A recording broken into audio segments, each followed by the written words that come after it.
எங்கேயும் எப்போதும் சங்கீதம் சந்தோஷம். ராத்திரிகள் வந்துவிட்டால் சாத்திரங்கள் ஓடிவிடும். எங்கேயும் எப்போதும் சங்கீதம் சந்தோஷம். ராத்திரிகள் வந்துவிட்டால் சாத்திரங்கள் ஓடிவிடும்.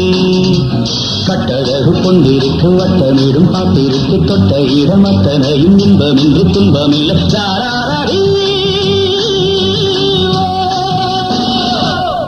எங்கேயும் எப்போது